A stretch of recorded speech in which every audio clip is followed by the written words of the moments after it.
Right, welcome to the Institute for Government, everybody. Very glad you dragged yourself across the sort of flooded and frozen wastes of central London. This is the third in a series of events we've been running at the Institute in collaboration with PricewaterhouseCoopers, looking at the question very broadly, what's the sort of future shape of Whitehall? Now, the particular theme of tonight is how to lead transformation from the centre. I put that question to colleagues in the department, and I got a fairly crude answer along the lines of, don't bother, go away, please. So the whole point of the event is to challenge the question and the premise from every angle. We're very grateful to PwC for their support for the series. I'm very glad to have them here tonight. The format is very simple. We've got a very interesting panel, which I think I can safely say has never appeared before in public together. And I'll introduce them in a moment. And they're each going to speak for 7 or 10 minutes, so around some of the questions we shared with you in your invitation. And then after that, we'll have until 7:30 to have your reflections, your observations, and your questions and your challenges. The only plea for that is keep them fairly brief so we can hear from as many of you as possible and get as much response and discussion from the panel as we can.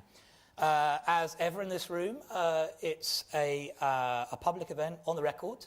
There may be journalists amongst you. It'll be videoed. The video will be on our website probably later in the week. You're most welcome to live tweet on #FutureWhitehall. So I think that's all the formal stuff. To our panel, absolutely delighted to have such an intriguing panel. In the order they're going to be addressing some comments to you. First, we've got Stephen Kelly, who's Chief Operating Officer for the UK Government, which probably implies a degree of control that Stephen might not wish for in his darkest dreams. Fascinating, very successful career in UK and US, CEO of sort of software and IT companies. Been in central government, I think, about 2.5 years now, Stephen? Yeah, about 15 months. 15 months, feels like longer, I'm sure.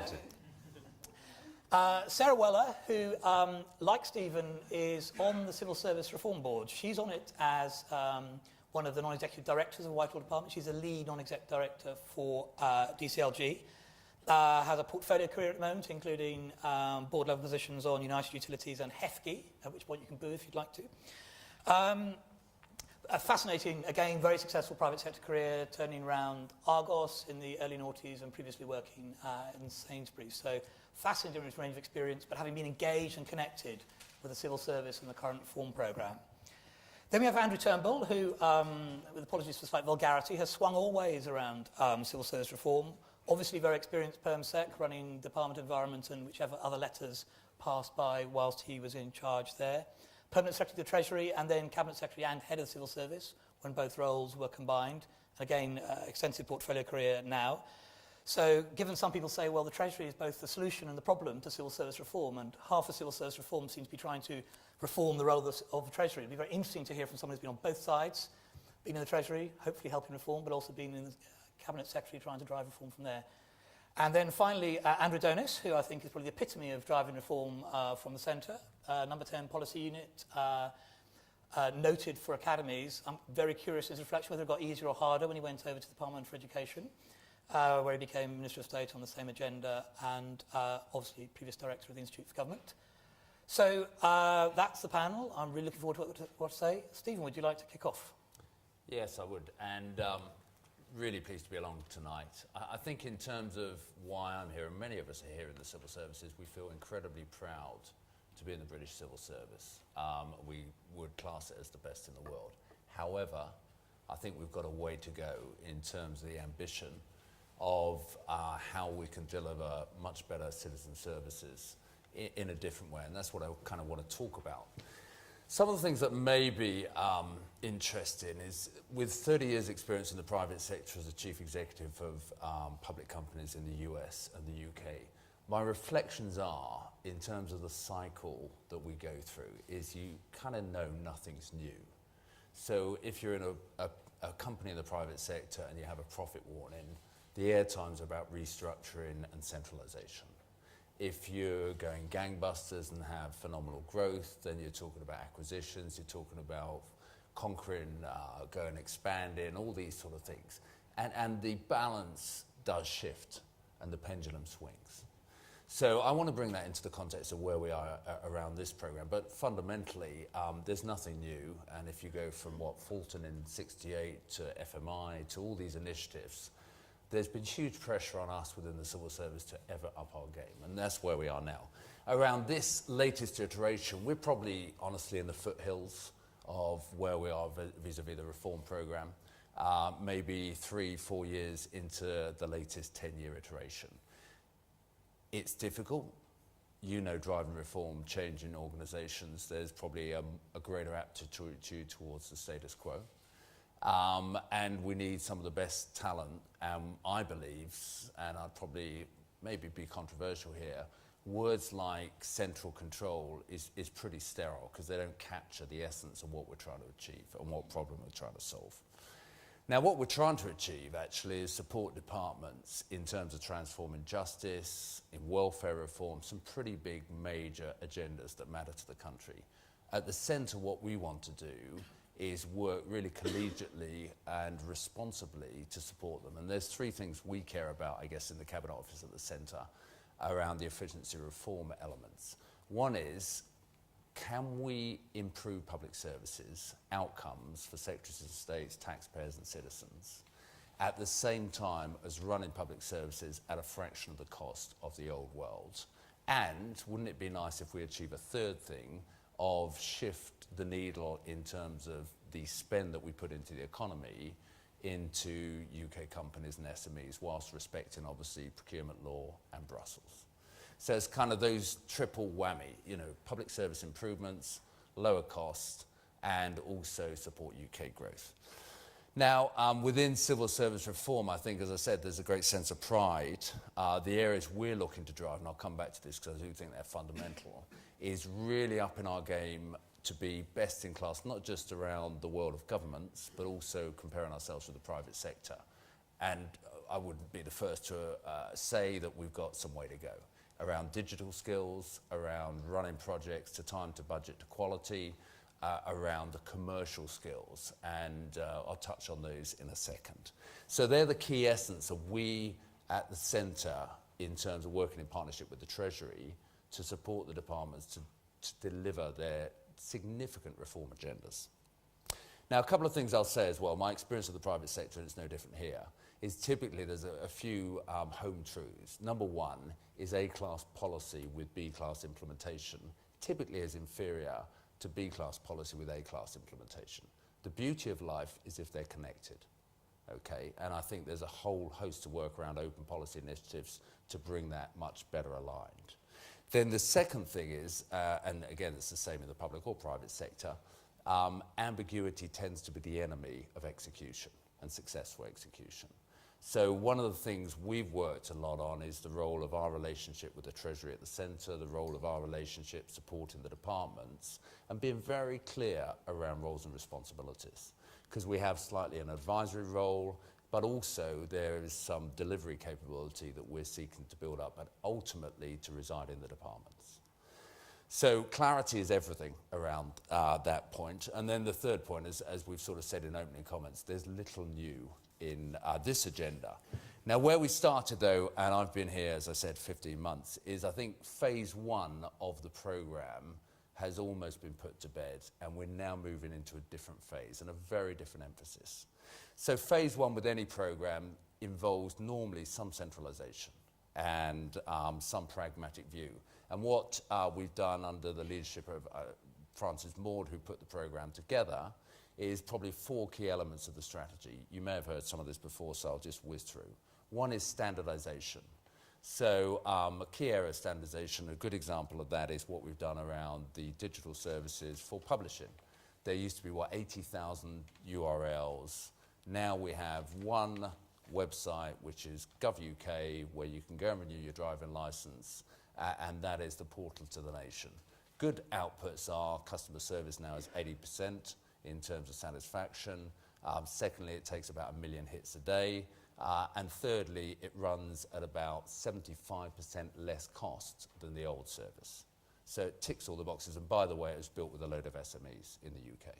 So it kind of ticks better service, dramatically lower cost, not 5%, 15%, but 75% lower cost, and better outcomes for the users, which is citizens. So that's an area where standardization has driven benefit. The other areas are things like shared services, which I think was featured by Bob Kerslake in the last session you had here.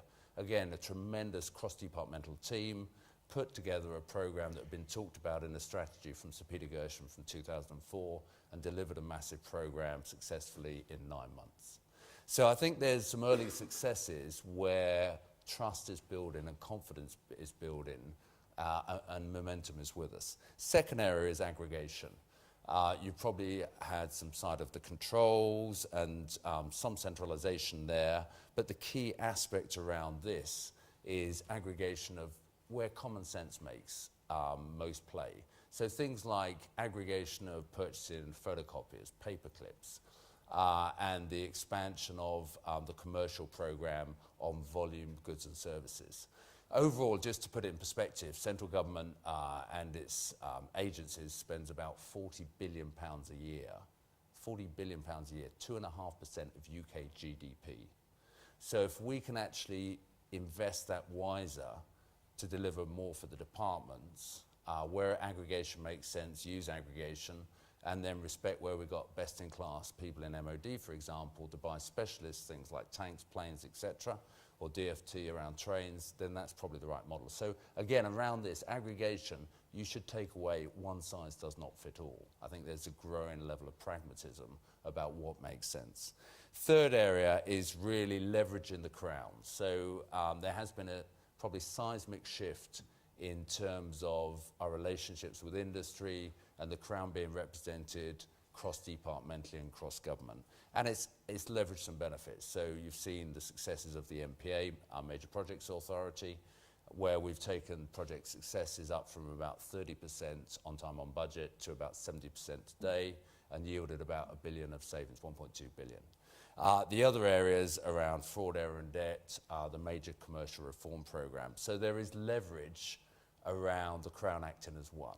And actually, I think there's greater clarity for industry to have a unified voice, bringing together departmental voices, again, where it makes sense. So you probably know in the first 6 months of the government, Francis Maud initiated a program with the top 50 suppliers.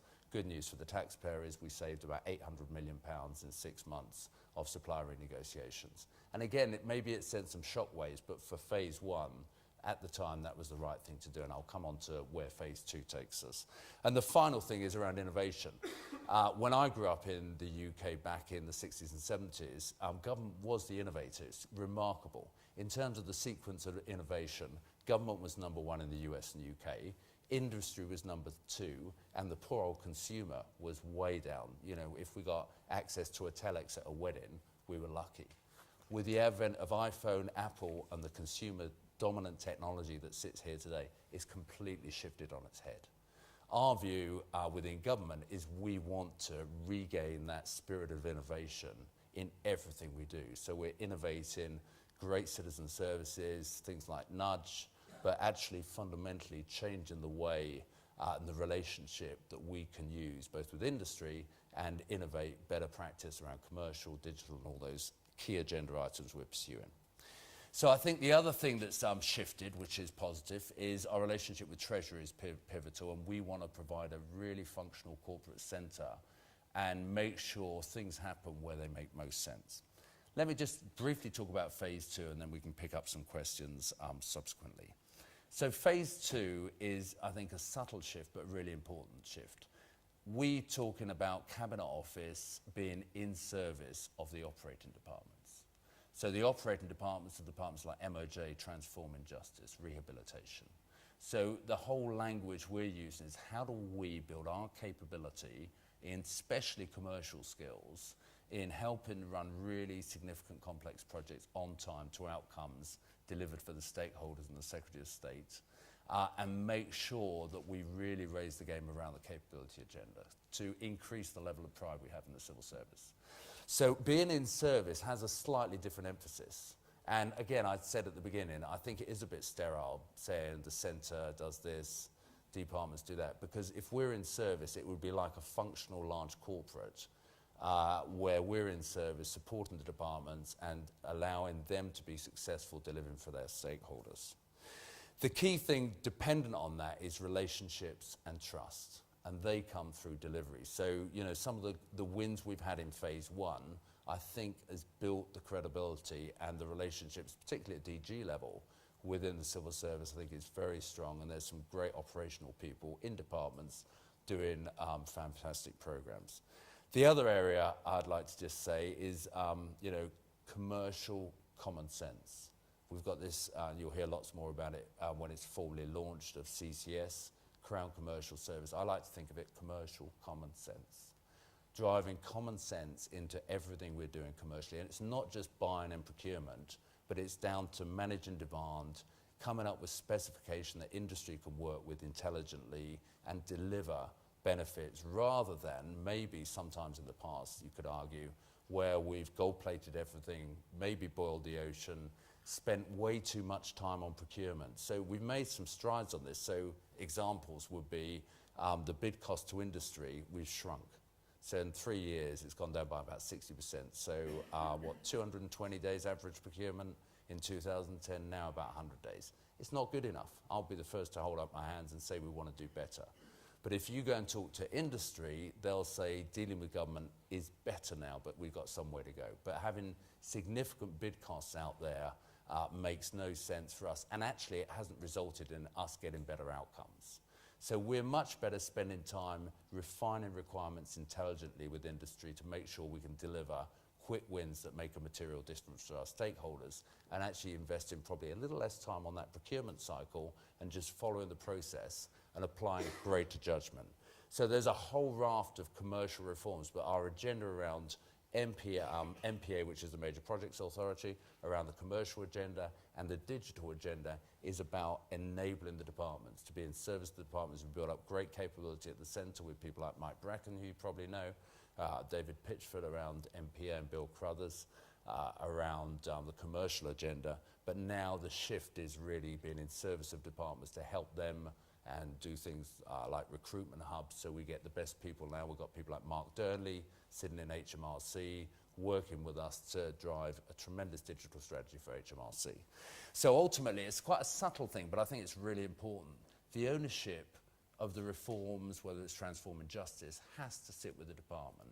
The responsibility, but we can be a real catalyst to doing the right things around the core skills to give us the sense of pride that we all aspire to deliver better public services that cost dramatically less and to support UK growth. And I genuinely think, I sit here, I've been proud of my colleagues in the civil service. I think, honestly, if there's one thing we need to do, it's probably just three things we talk about, the 3 Cs. With the capability we're building, and there's more to go, we're building, I think, a much greater level of confidence. And I think we've got some way to go there to build more self-confidence in the civil service. And then also changing the culture of the civil service to be really output focused and really aligned with stakeholder value creation. And I just think I'm pretty excited when I see and look across Whitehall at the departments and the good stuff that's going on. Sadly, we read a lot of the other stuff, which is probably the 1% in the papers, but there's some tremendous real change going on that I've touched on a couple of times that has significant stakeholder value created. And I think it's pretty simple, but I believe, in final comments, that I think we're on the right tracks. I think there's very little value getting locked into sterile debates around which will lead to analysis paralysis. We're much better focused on delivery, working with departments, in service of departments, to drive their major reform programs that are happening that will make this place a better little place to live in the UK. Thank you. Thanks very much, Stephen. Sarah. Thank you, Peter. Right, and good evening, everybody. I am unique here in the sense that I'm the only person on this panel who has not been an executive in government, and therefore I come at this with a different perspective, probably a higher level, less detail probably than pretty much anybody else. But I have sat both in a department looking to implement some of the change, and indeed on Civil Service Reform Board, trying to drive some of the change. So I guess I see it as a bit of an outsider, but from both angles. I think my observation to start with, coming from the private sector, I did quite a lot of change programs in the private sector. And I was working in organisations with probably, on average, about 100,000 people and maybe 1,000 to 2,000 locations. you come into the civil service and what strikes you immediately is this is not an easy thing to deliver. You know, whether you think about tens of thousands of people in Whitehall, hundreds of thousands of people in the civil service, or millions of people involved in delivering public service and transforming public service across the country, actually this is a massive operation. I was just looking at my organisations and reflecting that a single entity like Job Centre Plus with 90,000 people and a couple of thousand or more locations was as big in itself as anything that in the private sector I was trying to change. So, you know, I think we shouldn't underestimate the scale of what we're trying to achieve and the time scales that are reasonable to think we can do this in. Second thing I would say is I would also think it's important for us to recognise this is not new and that this is already happening, that actually change is an ongoing thing in the civil service. It isn't suddenly that actually we're being asked to change. There is an ongoing dynamism about the way the organisation is adjusting to what's being asked of it.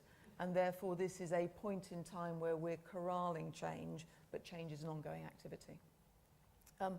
Having said that, I do think it's really important that as we are implementing change right across the operation, we do our very best to corral it, point it all in the same direction, and maximise the collective impact of it. Because I think everybody doing their own form of change, if we can add it all together and make the total greater than the sum of the parts, then actually there is a role for an overarching view of change as well as the individual components of change. So I think there is a really good reason why bringing it together and aligning it and making sure it adds up to more than the sum of the parts is a good thing.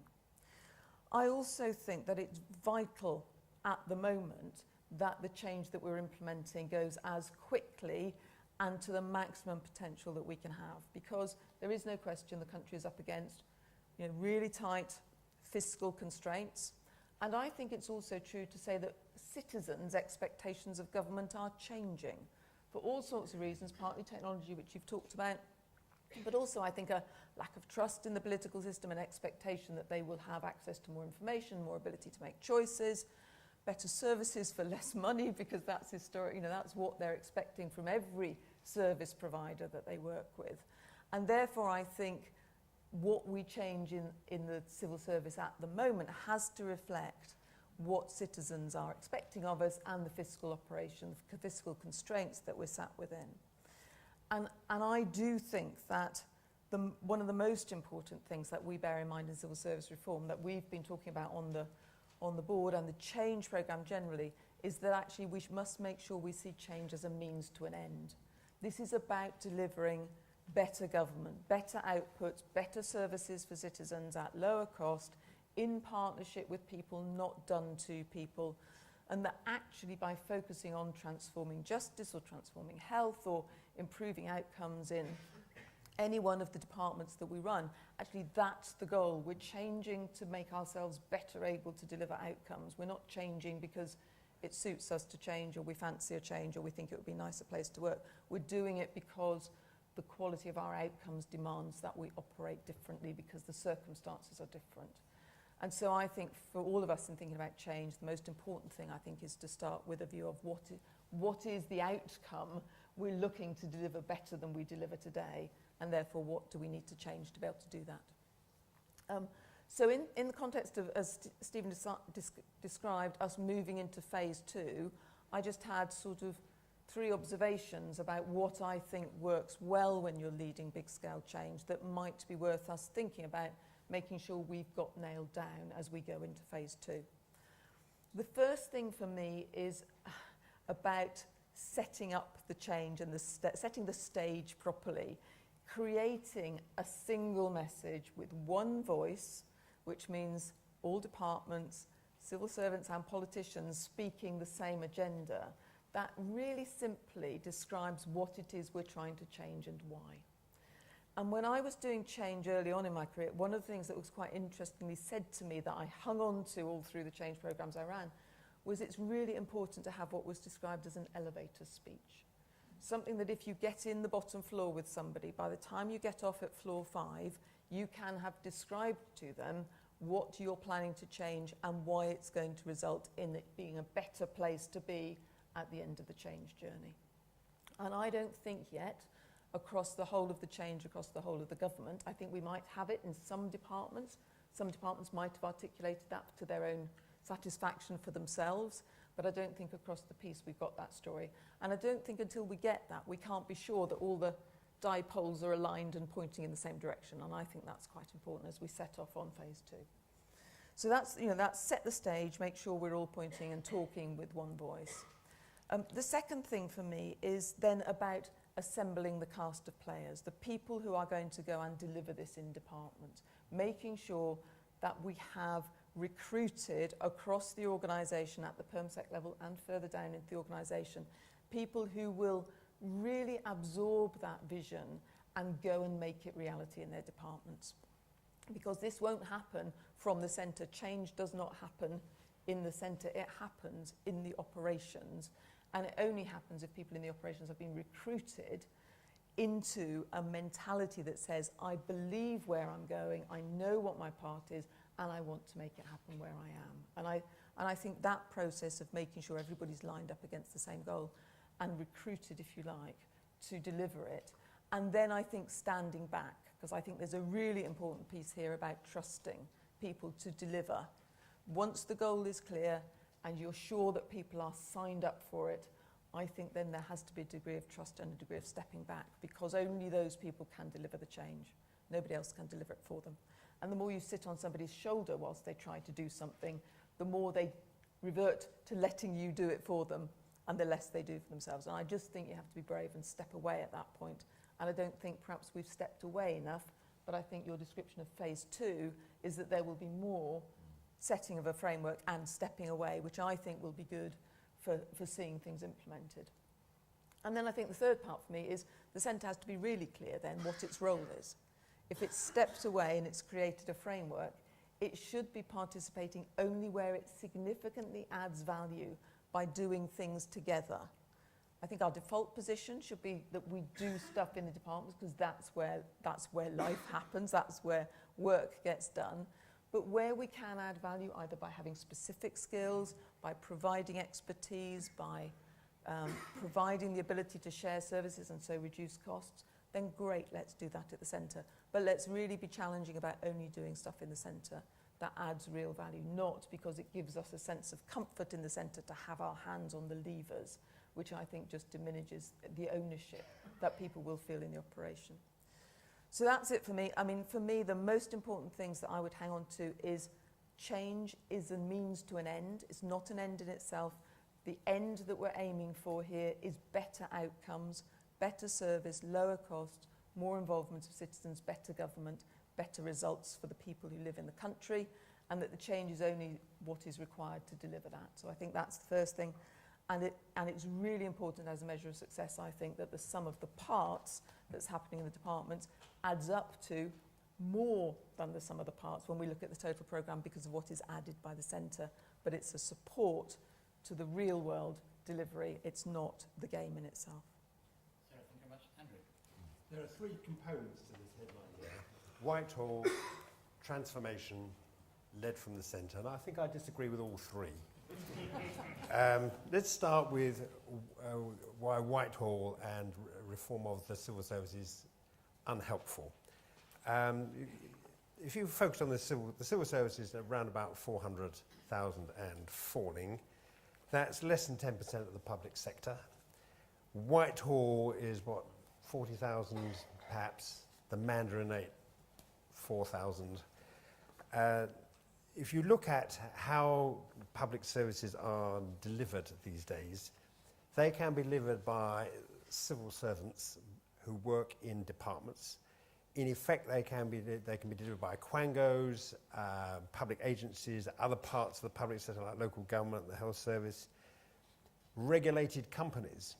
I mean, energy and railways are really run by Whitehall.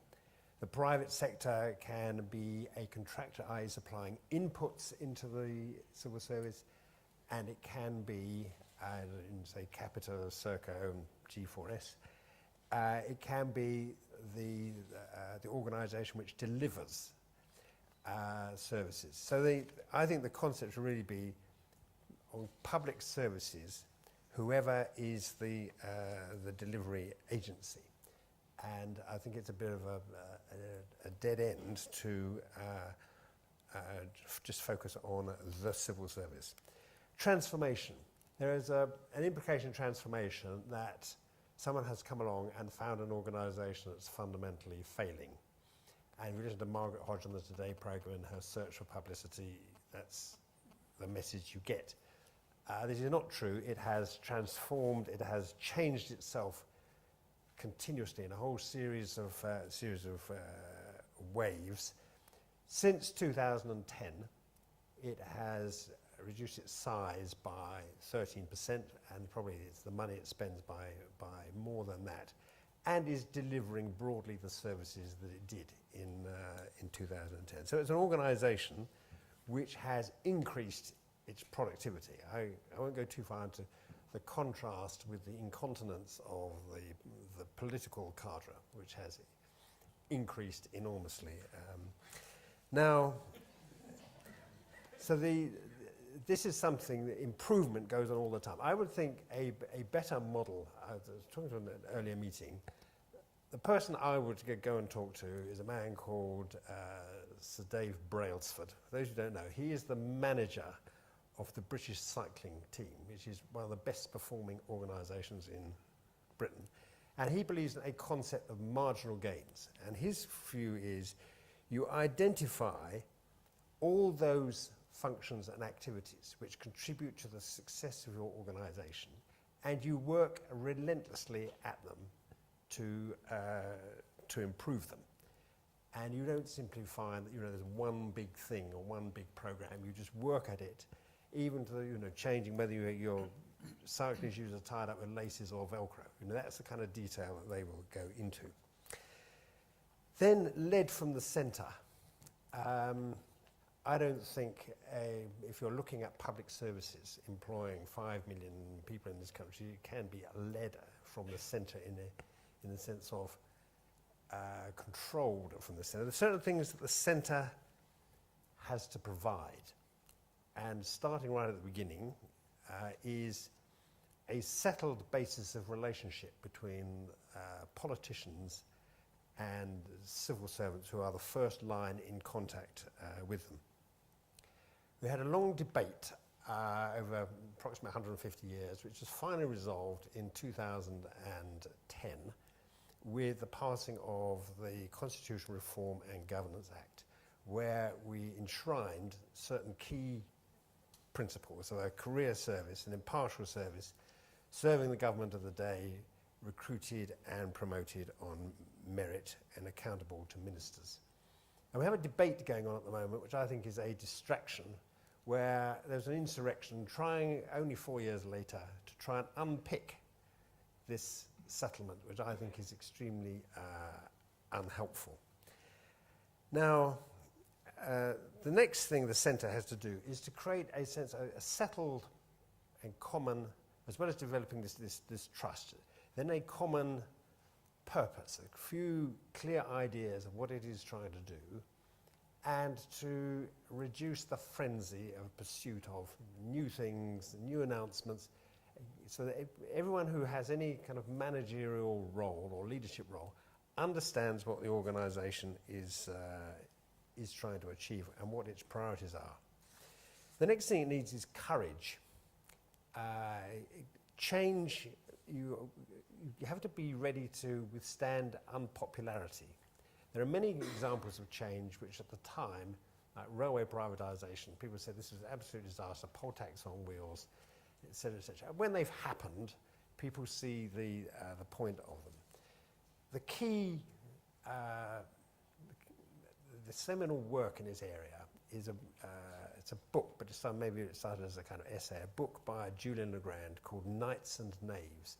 And it discusses whether professional people can be entrusted to reform themselves, or are they disinterested people who have a commitment to improvement, or are they self-interested people who want other people to improve but want to stay in their own comfort zone? I think the experience is that there's quite a lot of knavery going on, not in the sense of kind of corruption, but in the sense of lack of willingness to drive oneself, to question one's own motives. And that has to be pushed forward. That process creates hostility and it creates fears, and someone has to lead through that process and make it clear that this change is going to be seen through to the end, and people aren't going to be easily deflected from it. There is a couple of other points here, which is machinery of government changes should be used sparingly. Andrew and I cooperated on one of the best and most important machinery of government changes ever happened, and I will defend it to the death, and that is ridding the Lord Chancellor and the Lord Chancellor's Department of hideous conflicts of interest and creating the Minister of Justice, the Supreme Court. I think DWP is a successful example because what it tells you is you will never have a successful pension unless you have a successful working life. Many of the others, I think DEC is a disaster, but you look carefully, because if you have three things and you have A is near B and then there's C, if you move B nearer to C, you're almost certainly moving it further from A. So each time you move something, you create some new area or some new gap, or whatever. What is the priority in the civil service today? It's been, as Stephen's mentioned, I think it is skills in 5 areas or 4 areas. Commercial skills. If you think of nuclear power, we've just going through one of the biggest commercial negotiations of all time. Have we had the people really equipped to line up against the great energy providers of the world? Project management. There are many projects that have gone wrong, often because extraneous deadlines have been imposed on them. Expertise in digital provision of services, where things in the public sector get better. I mean, licensing one's car takes 2 minutes, and next year it'll be even faster. And financial management, where I think we have made the mistake. We used to have something called Hot Gas, who is the head of the financial management, the accounting profession in government. And then we just turn it around so that someone who was the finance officer of a department said, well, you lead the profession. That isn't good enough. All these professional skills have got to be developed. And I think the centre has got a major role. Where these skills are scarce, it is, say, on a major project. Don't send novices out on major new projects. Use people who've done them before. And the centre is where those skills are developed and held. And as they finish one project, they are then moved through to another, and they retain a degree of best practice. That, I think, is probably the biggest priority at the moment. But I'm still puzzled that I can see why one wants to get a bit of a piece of expensive real estate down in Sunningdale called the Civil Service College. But to reduce civil service training is a bit like an Argos catalogue. You just sign up, look in the book, and here's something you want to sign up to online. What has really replaced it? And if David Sainsbury hadn't funded this thing, where would these kind of debates have taken place? I think there is a hole. I don't think the civil service training has been adequately built up for the responsibility it's going to have. Andrew, I think I should correct you. An Argos catalogue is a very fine thing to have indeed. Andrew. I don't really know where to start. I mean, there's so much that's been said. Some things I agree with. Let's establish some common ground. Andrew's completely right about most machinery of government changes. We're better off without them. They're an excuse for not tackling the underlying issues, this belief that somehow if you change the name of the department and put more things in its title, so the titles get longer and longer, this means that government is taking them seriously. And we need to be very self-critical about this. My lot started this incessant game of machinery of government musical chairs. In the 4 years I was Minister for Schools, my department changed its name 3 times.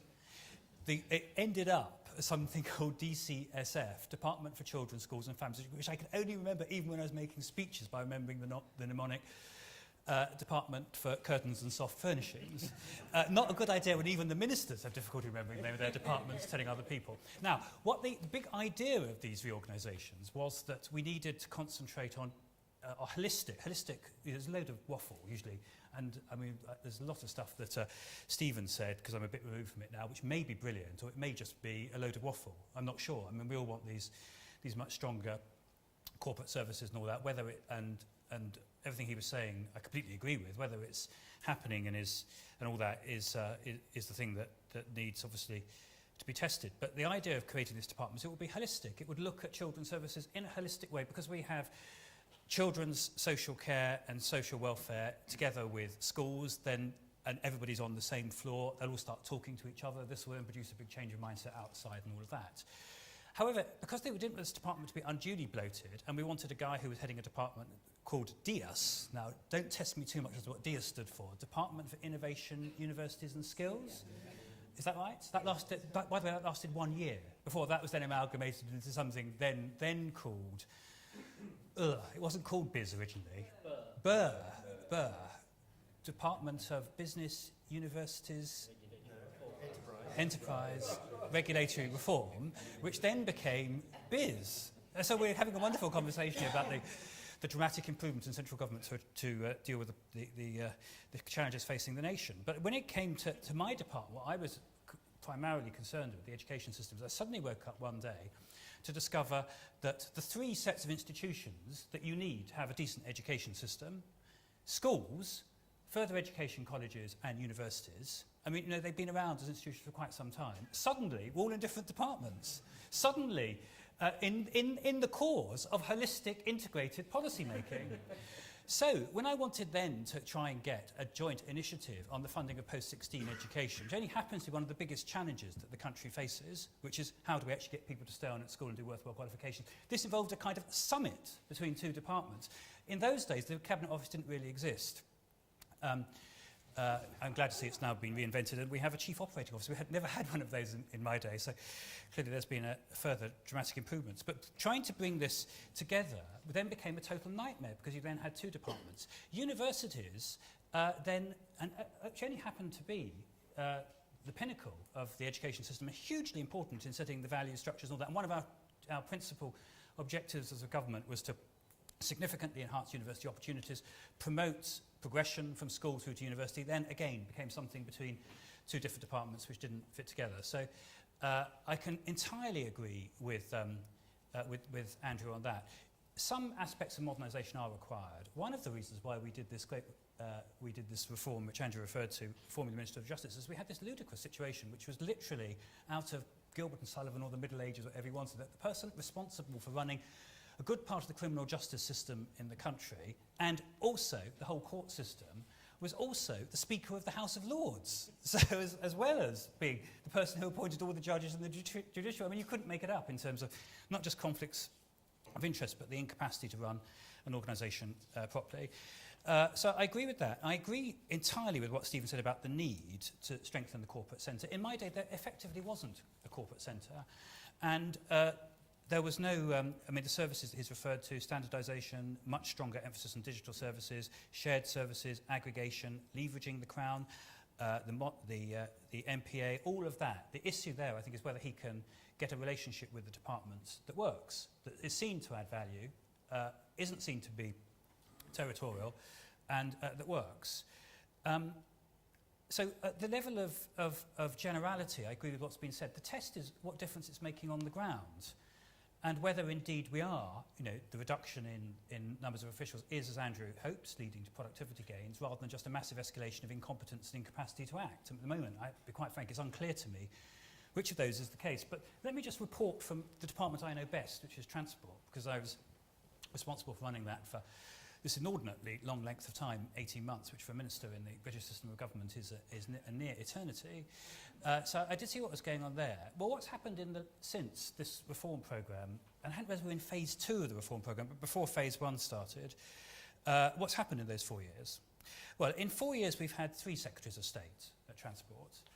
So there hasn't been much improvement there. None of them had any experience of transport before they went there. The first one, and this is a criticism of us, we were much the same in government too, the first one who had to take on the job of running the transport system immediately after the election had spent the previous 3 years as Shadow Chief Secretary to the Treasury, so spending all his time telling people why they couldn't do things, no knowledge of what the policy area was in practice. How we do this transition from government, from opposition into government, and in particular the people, the ministers, who, however unproductive they may be, have got to take on these responsibilities, is a huge challenge in our system. It's very, very badly done, very poor preparation and training, very little real access to the system, and because of the vagaries of the political system, too many people actually, having spent a long time shadowing one job and therefore becoming or trying to become expert in it, then end up in something entirely different. Anyway, that's the vagaries of the political system which delivered us 4 Secretaries of State in 3 years. We've also had 3 permanent secretaries in 4 years. They've been changing almost annually too. None of them, before they went to the department, had significant experience of it, and the last one came from BIS, one of the renamed departments that I referred to before. He was brought in right in the middle of what is one of the biggest failures of delivery that we've had since 2010, which is the inability of the Transport Department to undertake one of its most fundamental responsibilities, which is negotiating rail franchises, which had the department in the courts in a case that it was clearly going to lose if it hadn't withdrawn from it, costing the taxpayer several hundreds of millions of pounds, and the near collapse of the franchising system. In the middle of this, in the middle of it, the permanent secretaryship changed, and somebody came in with none of these skills, with no experience at all of the department he was running. Now, then when it comes to the Directors General of the department, they have all changed too since 2010. Every single one of them has changed. There's only one that has any significant commercial experience, and the department is entirely at the mercy of a tiny handful of officials who have any commercial expertise when it comes to negotiating contracts on behalf of the state which are worth hundreds of millions of pounds, in some cases billions of pounds. And the situation is weaker than it was in 2010 because before 2010, when we wanted to deal with the fact that this skill set simply wasn't available in the civil service, neither in the departments nor in the Cabinet Office, we bought it in from the private sector. I see one of my friends from the Boston Consulting Group here. There are probably others here working out what might be coming up for grabs in the next year or two. Well, of course, what happened in 2010 was this blanket, as part of the civil service reform agenda and the cost-cutting agenda, this blanket ban on the bringing in of consultants, which meant that departments were entirely at the mercy of their own resources and expertise, which was simply massively lacking when it came to dealing with many of these areas. Then we're on this issue of skills, the skills set. I entirely agree with Andrew. If you want to understand what people think about skills in the civil service, just get a group of fast streamers around the table and get them to tell you about their training. They have a few weeks where they do some corporate things to start with, where they, call a minister. I mean, this is not like being called minister. I was quite happy with being called Andrew, but, we're much more formal these days, which is, again, improving the operation of the machine dramatically. They understand what a private office is, how you write a memorandum, these sorts of things. They have no specific induction into the work of their departments at all when it comes to the policy content of their departments. We heard great things, which I applaud, about project management skills, about digital skills, all of those things.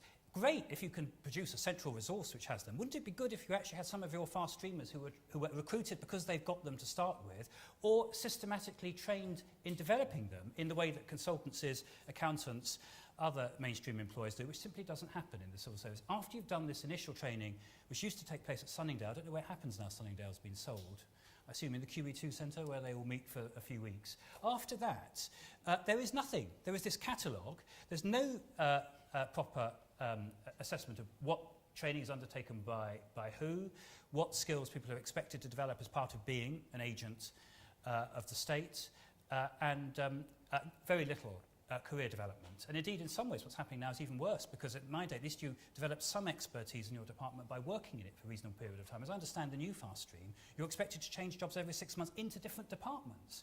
So the culture of the amateur, which was was one of the great glories of the English civil service, is that there's probably no administrative machine in the world which relies more on native ability and less on training than the English civil service. That culture of the amateur has been significantly intensified since. Now, let's hope that all of Stephen's reforms mean that everything I've said is rapidly going to change and become a thing of the past. I hope he's right. So do I, Andrew. I was waiting for the uplift there. It never came. Okay, so think about I think it's a fairly wide landscape there for you to enter. What I'll be doing is generally taking a couple of questions at a time, say who you are, and try and keep it fairly short so we get a good range. First of all, Paul, can I just ask you to make a contribution? Sure. I think one of the themes I think you asked me to talk about, Peter, was just any similarities with the private sector. And until Andrew just started talking, then it was actually feeling quite similar in terms of the challenges. But maybe I'll come back to a couple of those points. But a lot of it did strike me as being, the challenges. There's not a public-private debate. It's just a change debate. Certainly, if you went, just take PwC as a good example, if you went to PwC, which is made up of sort of a large number of relatively intelligent and fiercely independent people, and said, how are we going to lead transformation from the centre, you would get sort of lots of amounts of laughter and sort of, how is that going to happen exactly? How does that happen? Because I think there are similarities in government. Well, within PwC, so what four things are there? And it's a balance, I think, and the question here I'll come to is whether or not the balance is right in government. And there's a balance around vision. Originally, what is that broad vision that one wants? And I think that Sarah's sort of elevator speech, I agree with that. I feel sometimes that's still lacking, actually, from government. It's not a vision. It may be about austerity, but austerity isn't a vision. I liked, Stephen, your thing about innovation, being the most innovative. That's the type of thing which is more visionary. The second one is around, from the centre, what they can do is incentives and governance and where to invest to make that happen. So it's all right having the vision, but what do you then do to make sure people actually follow that vision, are incentivized to realise it, and where the shortcomings, where do we invest? I think the debate around commercial skills, and Andrew's point is exactly right. That's one where it's heavily recognised, it's not, they don't exist in government, and yet still not enough is being done about it. And as an advisor on commercial, you're often advising clients who really have just never done a big project before, in a way that's been talked about for years and still not properly addressed. The third one Centre can do is I'd call it a back office role, but that is looking at where we can cut costs, but it's a low-key thing. So I recognise what you're saying, Stephen, about standardization, aggregation, but that's not hearts and minds. That happens in the background to drive down cost. It's an enabler for the team, not the sort of forefront. Yeah. And then the last one, which is the most difficult, is then the trust point, which is then the centre has to trust the various departments to get on with it. And that means effectively not monitoring, not control, but celebrating success, celebrating when people do things in the way you want it to happen. So I suppose it's a balance of those four. Certainly in our own organisation, the balance is probably much more, it's very low on command and control, very high on trust. If I sort of end with a provocative question, which is, I think certainly from outside it feels like the balance, maybe down at the working level, feels more command and control and less on trust than people would anticipate. And is that likely to change? And is the balance quite right? Or maybe put that back to the panel. Okay, thank you very much, Paul. Sarah, do you want to pick up the point around vision and following that through in the role of governance? And perhaps, Stephen, do you want to pick up command, control and trust briefly? Yeah, and actually I think they're connected, because I think in a sense, if you don't get the vision and the elevator speech, as it were, universally and simply understood and communicated, then you can't afford to trust and let go, because you can only do the two in combination. Because if you trust and let go without a clarity about where the common killing ground is, then you end up with not chaos, you just end up with slight lack of alignment between what people go off and do, and you just don't get everything adding up to be more than the sum of the parts. So it's not a disaster, it just means that you just don't get maximum benefit. I think if you get the elevator speech, the positioning, the simple clarity right at the start, then you have much more ability to let go and be confident that the sum of the parts will add up still to more than the whole. And I think it's the and for me, the centre and the departments. It's not either or. Stephen? Yeah, I totally agree with that, and that gives, I think, a great context for pride and the rallying cry that actually binds us together. To pick up command and control, I think, again, I just fundamentally think we are here to be in service of the departments. It's an and relationship. And what I just think we need to get down to operational reality. So what better visual of seeing someone like, and these are the sort of people we brought in, Rob Wilmot, who's done 2 IPOs, who was the founder at FreeServe, who's one of our Crown representatives, with a team of fast streamers negotiating contracts with industry.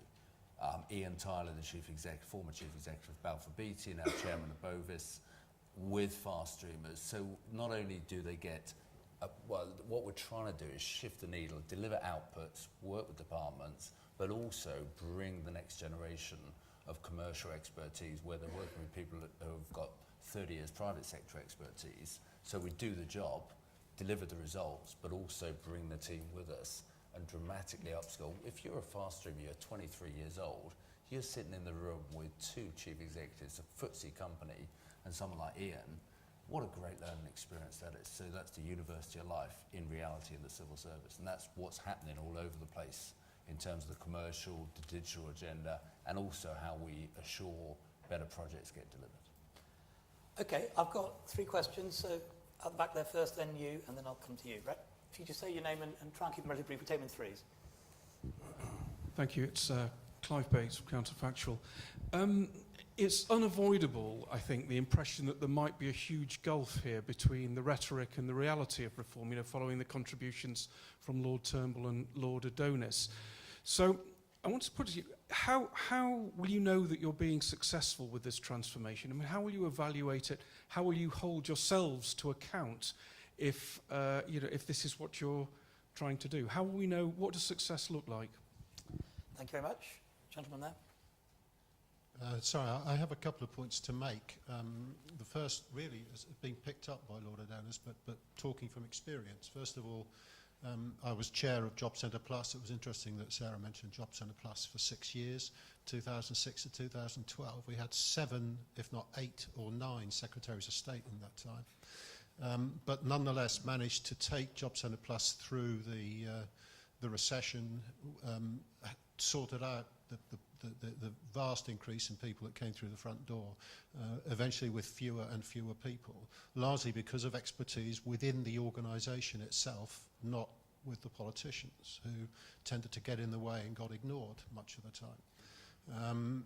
That then changed around 2010 onwards, when all the expertise within the organisation was taken away. And I just have a thought on the side here. People that work in Whitehall generally work for the civil service. They don't work for an organisation. But an organisation, that's a point that's been made 2 or 3 times, but an organisation would not dream of a fundamental, bottom-up, big change in what it does and the way it does it without having people that know that sort of business leading it and making it happen. But that's been the case in a number of instances, and I think is perhaps one of the reasons why Universal Credit is stumbling with such a big change when a lot of the expertise was whipped away. And much of the organisation of Job Centre Plus, the operational skills went at that point in time. So ironically, in the last 3 years, it's had a fairly unchanged ministry looking after it, but a whole load of operators. Okay, thanks, great. I think we've got your point. Sorry, one other very, very quick point. If there are 40,000 people in Whitehall in the civil service, one of the things that the centre can absolutely do to encourage innovation, risk, and people to be courageous is get rid of the checkers. Because of that 40,000 people, my guess is that the vast number, and perhaps even the majority, are checkers checking other people or checking their own people before the outside checkers check. Okay, great, we've got that point. And finally here. Nick Rainsford, MP for Greenwich Woolwich, sometime minister in a department that Andrew will be familiar with, and its name changed more times than I can remember when I was there. And it's different again now. 2 observations. One, I am surprised that no one has mentioned the book which probably has the greatest relevance to the perception of the public service, published recently, The Crew and King Blunders of Our Government. And in particular, do the panel feel confident that we're not going to see a repeat of the very sad litany? We've heard about the West Coast Main Line, we've heard about worries about universal credit, many of us know about the way in which the UK Border Agency operated and the Home Office is operating. Are we really confident we're not going to just see a continuation? The second question is the hollowing out of expertise from individual departments. The most horrifying moment I had in my 8 years as a minister was when a civil servant told me that he hadn't actually covered one particular issue in a submission because he knew that number 10 wouldn't approve of it. And I remember saying, you know, that is the end of our traditional ethos of civil service government. If ministers are no longer being told truth by their civil servants because they're frightened about what the political take will be, we are no longer going to get strong departments giving good advice to ministers. Are you confident, given the extraordinary reductions in numbers of people, and I believe, in my experience, in capacity in some departments, that we're not going to see that not just replicated, but getting worse? Okay. Andrew, do you want to pick up that final point first? Yeah, well, I think one of the problems is that there's been a kind of furring of the arteries of Whitehall, the growth of the SPAD community. There was a time when I thought that SPADs were a great asset. That's when they were, when John Major left office, I think there were 38 in Whitehall. There are now 98. And a wedge has grown, I think, between ministers and civil servants. When Nick Rainsford, he had, there were two great ministers of housing in this country in recent times. That's, you're not going back to a minute. There's George Young and Nick, who both did this job for a very long time. And in my experience, if there was a problem in housing, you called up someone in the housing group in DOE and dealt with it and got an answer. I think that is not happening, that people, I think the advice of civil servants is being suppressed and supplanted to an excessive extent. People often talk about the politicisation of the civil service. I don't think that's what's happening. I think it's the marginalisation is a much greater danger. And we need to get back to the point where the first port of call is the expert who in the department on that subject. And if you want them to supplement it with something from, outside advice, that's absolutely fine. But that reaction of working day to day with the same group of people in a relationship of trust is, I think, something which is getting weakened. And the not speaking truth under power is, a very, very serious issue if that is indeed the case. Andrew, do you want to pick up those 2 points? Well, I agree you want civil service to speak truth under power and all that, but I think the idea that the collapse of the integrity of the civil service and its ability to speak without fear or favour is being threatened by special advisors. I mean, 98 with a Whitehall of 40,000, in the Department of Transport when I was there, the 4 ministers of the Department of Transport, their private offices alone amounted to 20 people. If you put the permanent secretary in, who had the largest private office of all, he's now the permanent secretary at DWP, so great experience for reforming the welfare system, having run the transport system before, and he came from transport, the Treasury before, so completing the full skill set needed to produce very big changes in policy and practice across Whitehall. But if you included those, it was nearly 30. The idea that having two individuals, one of whom is expected to deal with the media, which is a political task which in fact the press office because they don't like having themselves having to do party political stuff, and one is a policy advisor whose job is to give frank, without fear or favour, policy advice and to act as much as alongside the civil servants as the minister, I don't think is where things are at. I don't think that this is the great issue facing the country, is whether there are 38 special advisors or 98. That's not the big issue. The big issue is the quality of the people and the training who actually hold these posts. You have got to have people holding these posts who have genuine expertise, who actually live and breathe the subjects that they deal with in the way, as Andrew quite rightly said, Nick did in housing, and who have some capacity to manage, if they're a manager, minister, a senior official, to manage the system, and actually to deal on an equal basis with all of the interlocutors they have, including very powerful, extremely well-resourced private sector interlocutors who otherwise will take the government to the cleaners. I think it's great, Stephen was saying about these young Turks, 23, 24, who are now in the same room as much more experienced people who they, in the University of Life, they can now learn from when it comes to project management negotiating skills. In my day, they were the ones on the other side of the table negotiating with First Group, with Richard Branson's lot and all that, the contracts. What you actually want is the people with the real expertise and negotiation on your side of the table. So what I think is important in this is to concentrate very clearly on good quality policy and how you make good quality policy, which is very good quality analysis and all of that, and good quality people and the training that supports them. And I think we should be much less concerned about whether their background is private sector or public sector, whether they're special advisors or not special advisors, whether they're ministers or civil servants. It's getting teams together with real expertise, real capacity, based on a fundamental analysis of the problem. I mean, Nick would be the first to admit the biggest problem in housing is that for 30 years we haven't built any. I mean, there are skills. We talk about the skills of the civil service. We have a national skills crisis, and the government is walking by on the other side. It needs a really hard-headed analysis of the big challenges facing the country, and then a serious application of leadership, skills, vision in addressing them. And let's be frank, if we look at the state of the country at the moment, we've got a long, long way to go. Okay, Stephen, going back to the first question then, so gap between rhetoric and reality, how will you know when we're being successful? I think it's all about accountability, and we've got absolutely loads to do. We are in the foothills around where we need to get to, but we're pretty clear about that. And we could say it's all overwhelming, we'll go home and, we'll all give up. But that's not why we're here. And I think there's a great sense of perseverance. We know, and it's quite important to Andrew's point as well, if we have the fusion between the best of the private sector with the public service ethos and train the next generation, then I think we've got a really good chance. Now, how do we hold ourselves accountable?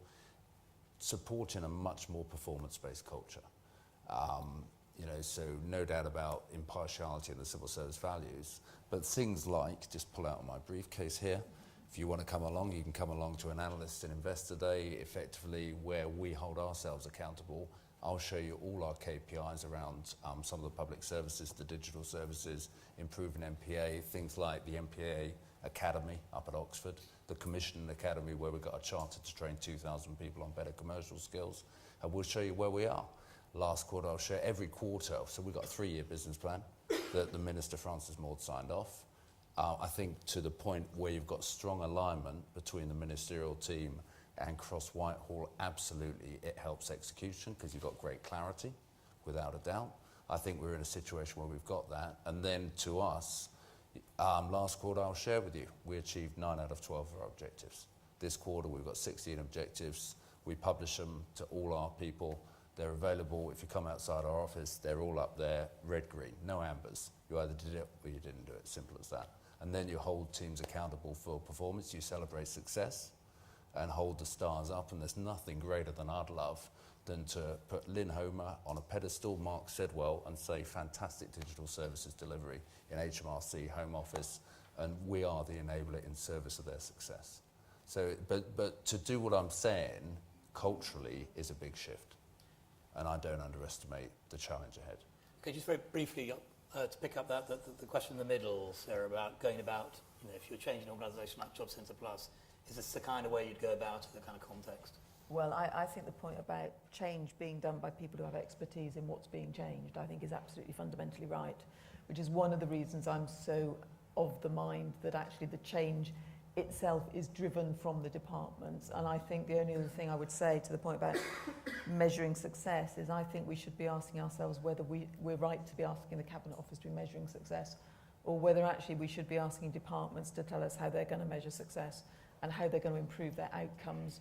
And actually, if the work's happening out there, then the success should be measured out there, not in the centre. Okay, I've got a question here and there, and then I'll come down here. Sue Cameron, Telegraph. There's been a lot of talk about trust. One does hear that there's precious little trust between the Cabinet Office reforms section and other departments, including civil servants and ministers, and indeed, come to that, suppliers, that there is poor people handling apart from anything else. And the other question, which I think Andrew touched on it a bit, is how can you reform the civil service without also looking at somehow trying to change the politicians who quite often want to speed up or have unrealistic timetables for big projects, or sometimes have projects that are pretty much impossible because they are contradictory, like immigration. Okay. Pass over there. Sorry. Hi, Josh Chambers, Civil Service World. Stephen, you talked a bit about phase 2 and handing powers back to departments again. I wondered when exactly you thought that would happen. And to the rest of the panel, Sarah was talking about the need to have the necessary talent in place to start trusting people more in leadership positions. Do the other panellists think that at the moment in the permanent secretary class there is the necessary talent to start handing back powers? Excellent. These are nice uncontroversial questions. Question there, then I'll come to you next round.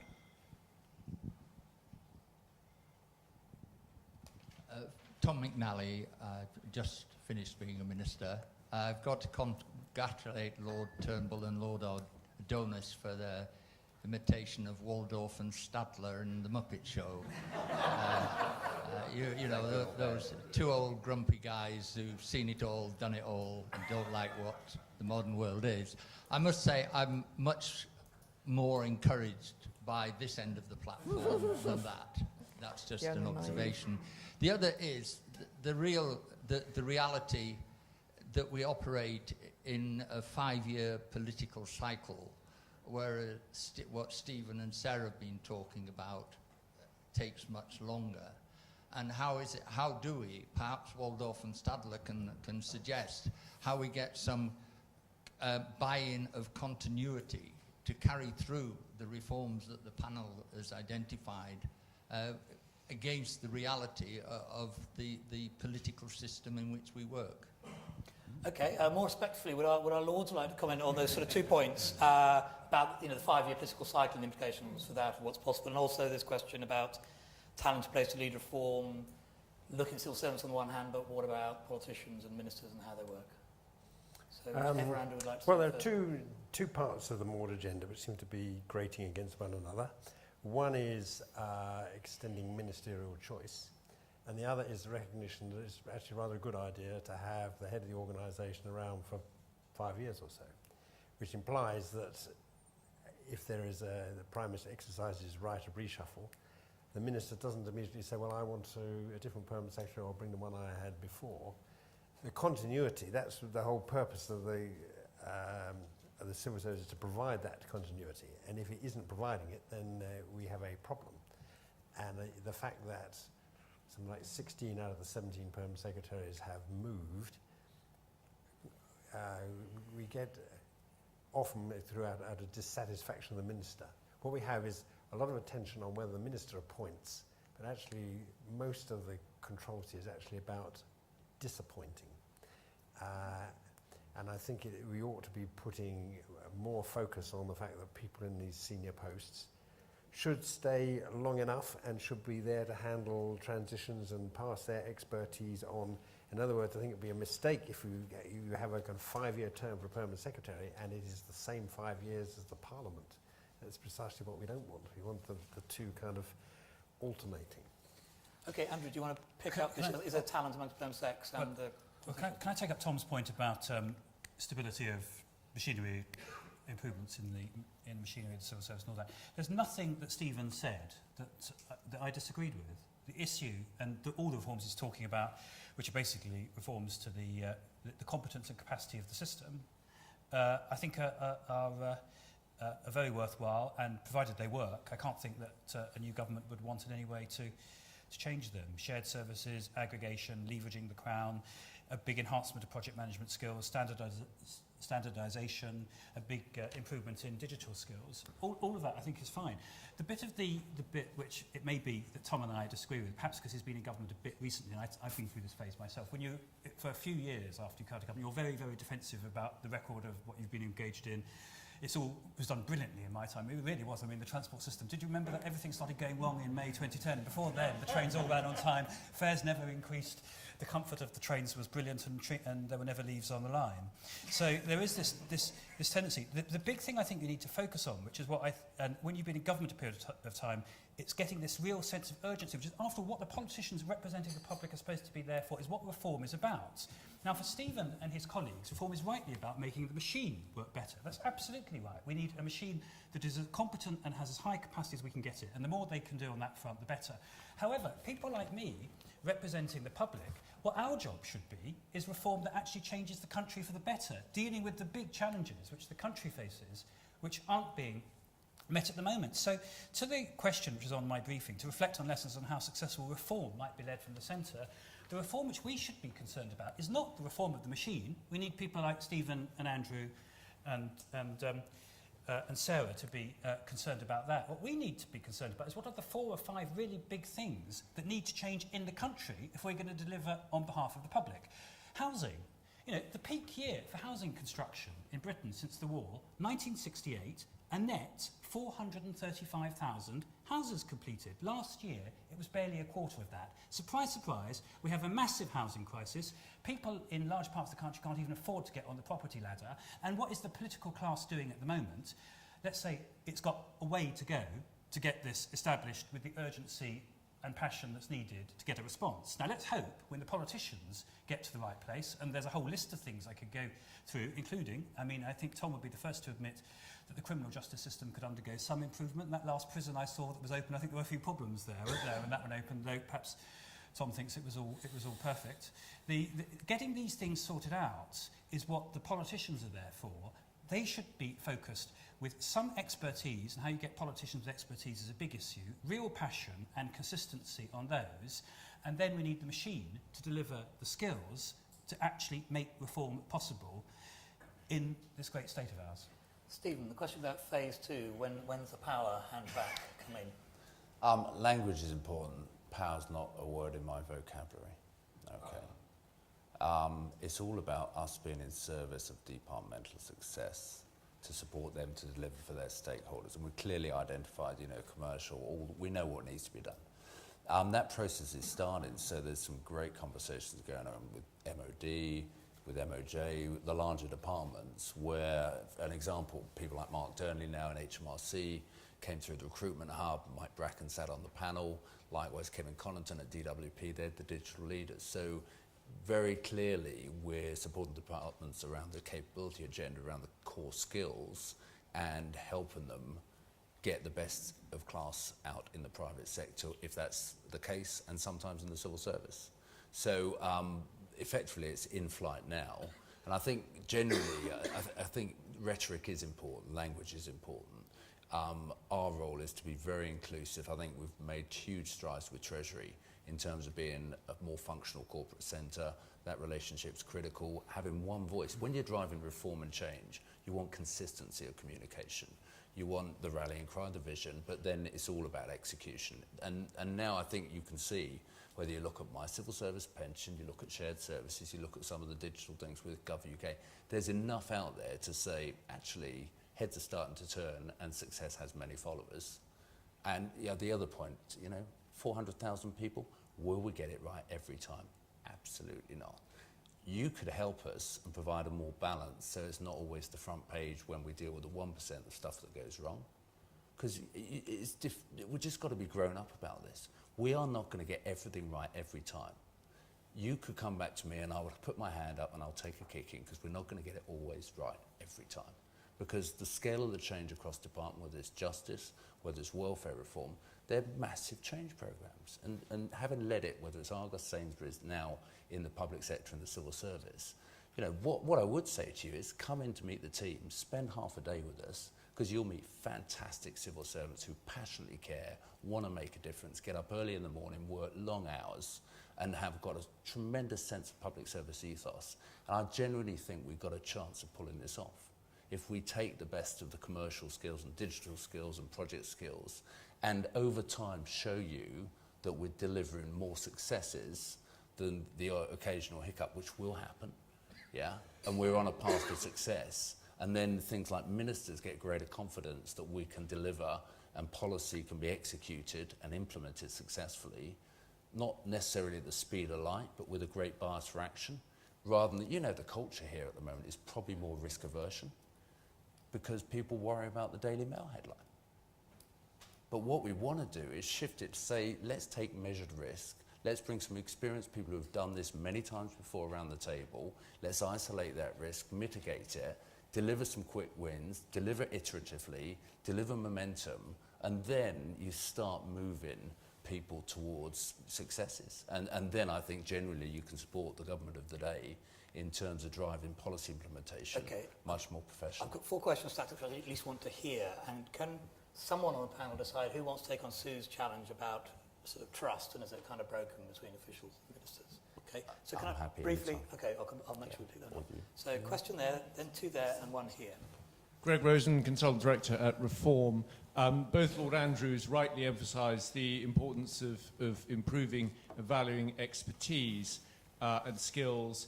Wanted to ask Stephen and Sara what is your thinking on what needs to be done to reverse the over-rotation of officials? It's been mentioned in the context of fast streamers, the rotation actually getting worse. It's been mentioned the rotation of perm sex, the over-rotation of officials which undermines the ability of anyone to actually gain expertise, and also to implement one of Fulton's many unimplemented recommendations, that of recruiting more directly people at mid-career. And rather than trying to focus on recruiting everyone as a fast stream age of 22 and train up from there, to actually focus directly on trying to get more people in with broader experience in their 30s and 40s. Thank you. Ian McGee, Institute for Government. I heard Sara speak about the importance of a single message, and there seems to be, if not quite a consensus, an opinion from the top there that change doesn't happen from the centre. I think particularly Stephen was strong on that. How important do you think it is that the single message, once it's got to, is understood by the court in Carlisle, the benefits office in Bradford, I don't know, the tax office in Trowbridge, whatever? You see the point? How important is it that those people who you say are the ones who are going to influence change actually understand it? And when is that going to happen? Great. Next question there while the mic's there, and then we'll come down. James Kidner from the Foreign Office. What's come out from this discussion for me is this importance for clarity and clear messaging. And picking up Lord Adonis's point about the large number of civil servants involved in private offices, do you think that actually we've got the number of ministers, junior ministers, right? Or do you think that there is means to achieve more focus by having slightly fewer ministers across government? Thank you very much. And final question down here. Waiting patiently. Thank you. Christopher Foster, SPAG, academic consultant indeed at one time. PwC, forgot more than that. But 2 quick points which concern me very considerably. Stephen and Sara talk quite a lot about performance, talk about being in the foothills, which sounds like we're a long way off where we need to be. But you know, how do we judge performance when there are so many standards in the first instance? Profit, we can't use profit. Regulated profits, it's the regulation that needs the criteria, not the actual profitability which people try and achieve within the regulation. There are so many, in some industries, there are so many different outcomes. Mm-hmm. The whole business of trying to get standards is very, very difficult of performance. But much, much worse, and I suppose that Sara, you made this point rather impulsively. Ministers change the standards which they want to see performed. Andrew, when you talk as you did, you talked... Could I hurry up? That should happen fairly quickly. Whereas what Stephen and Sara were saying, you need a long period with constant criteria in order to try and get things right. Great, thank you very much. Some common themes in those. If I could ask you just kind of a final reflection and pick up any of those points you feel able to, and Stephen, particularly if you can pick up the trust point that Sue made. Okay. So, Andrew, your thoughts? I don't think there's a trust issue. I never had, I never doubted the integrity or the public service commitment or of my officials. And I always thought it was very, very important to lead, and part of the job of leading was to seek to impart to them a vision and a message of really strong confidence in them. And if I'm, again, if Tom will allow me to be somewhat critical of the current government, one of the things I think that they haven't done enough of is to express their own confidence in their own machine. You know, when you've got a Prime Minister who describes the civil service as the enemies of enterprise, and you have a Minister for the civil service who questions whether public is much better than, so private is much better than public, and therefore the actual motivation and skills of those people who are working for you. I think this doesn't massively motivate the machine. I think that trust is two-way, and it needs ministers to give a very strong vote of confidence and leadership to the officials who work for them. On the issue whether there are too many ministers, you can't answer that in the abstract. The reason why we have so many ministers in our system is because the demands of Parliament are so great. You know, I see some of my colleagues in the Lords here, Pauline and Tom and Nick in the Commons. I mean, a good part of the job of ministers is parliamentary accountability, which is part of the working of our democracy. I mean, there was one period of time where I couldn't go into the chamber of the House of Lords without Tom being there. You know, he had major pieces of legislation going there, and I've had this experience myself. So, and you can't, of course, predict precisely what parliamentary demands are going to be. And because Parliament rightly prizes accountability, and accountability in our system is ministers answering to Parliament, unless you're going to send Parliament away, as we do in some countries, for half the year, only have one house that undertakes accountability and significantly reduce those demands, I think something like the current number of ministers is just unavoidable. Okay. Other Andrew? What would I say was my key recommendation, which is work on things which bring ministers and civil servants closer together, working more closely together, not on the things that drive them apart. There's some, what is Peter Riddell's position here? He's the head honcho, what do you call him? The Supreme Being, whatever. Supreme Being. I mean, he's written about the accountability is basically is shared, that the simple division between policy and delivery doesn't work. That trying to define a contract and then saying you didn't deliver your contract, that isn't going to work. You've got to get to a point where people are working closely together. The triangle at the top of the department, which is the politicians, the ministers, the SPADs, and the senior officials, work in a common purpose, and I think that has frayed somewhat in recent years. And I don't think that's the issue of being grumpy. I think it's a simple observation. Okay, Sarah. Can I just pick up two of those specifics? One of which is I want to pick up the thing about over-rotation, because I fundamentally don't agree that people who work straight their way up the line make better leaders. And I think we have to put into context that fast streamers spending 4 lots of 6 months instead of 2 lots of 1 year in the first 2 years of a 25-year career in the civil service is not the all and end all of judging whether we've got the right expertise at the top. So, you know, I think getting people who understand different ways of doing stuff, different aspects of operation versus policy, who've been at the front line and been at the centre, actually that's what makes rounded civil servants who are able to properly advise on policy later on. So I'm a big advocate of that, I'd say that. The second thing is, in response to the question about frontline, when are the frontline going to know? You know, I've always believed that if you want stuff to change in a big organisation, you start at the top and you also start at the bottom. You've got to get the two to join up. But the question about when's it going to happen is a question for departments, because that's not a central question. The question is, when do each department want to get their elevator speech right down to their front line so the change can start to happen there? And I think that's a challenge that everybody should be asking their departments, is when are we going to get reached out to the end as well as started at the beginning? Great. Stephen. So just pick up the question, agrees, one size doesn't fit all around what are the outcomes. But there's some common themes. So if you look at student loans, satisfaction of those students is important, they get the right loan. But it's slightly different for, say, my civil service pension that runs the business that runs $1.5 million pensions. Now, good news is a year later from that being adopted with the new model with private sector expertise in a mutual joint venture, again, just data points is 30% increase in service levels, 20% reduction in operating costs. Employees are more engaged. So there's some good things, and I think we need to get those successes. We've honestly put my hand up. We need to do a better job of communicating the successes. So ultimately, but the point is, again, one size doesn't fit all here. One size is not the relevant. Not every department has to have the same level of commercial expertise. We touched on some areas where it's really critical. Some areas won't be so critical. And I think we need sensitivity in that. And we don't want 14,000 objectives and measures of success. We want 3 or 4 really, what are the things that will move the needle? And then the trust question. You know, I sit here every day, I get up at a ridiculous hour in the morning, I come in, loads of people like me. Generally, I've had some very good, frank discussions with ministers, secretaries of states, where there's alignment between the ministers, obviously, and the officials. You can get really good stuff done. Where we are around this agenda, who wouldn't want better public services for less cost and supporting UK growth? I kind of think it's pretty apolitical. And everybody would say, yeah, let's have some of that. And fundamentally, where you've got, well, come and have a chat about it, so honestly. I've not met you before. Some of them really don't like you very much. I don't mind. I'm not here to be popular.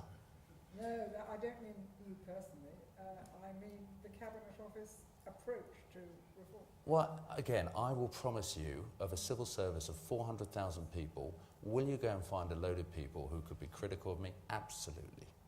Broadly, though, if we go and talk to the Director Generals and the operating units in the departments, we all get the reality, whether you look at the fiscal data, you look at where we are, we look at where we want to go to.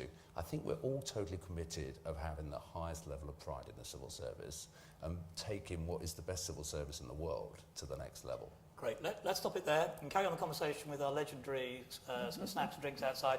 Thank you very much for coming. Thank you very much, PwC, for their support, and thank you very much to the panel.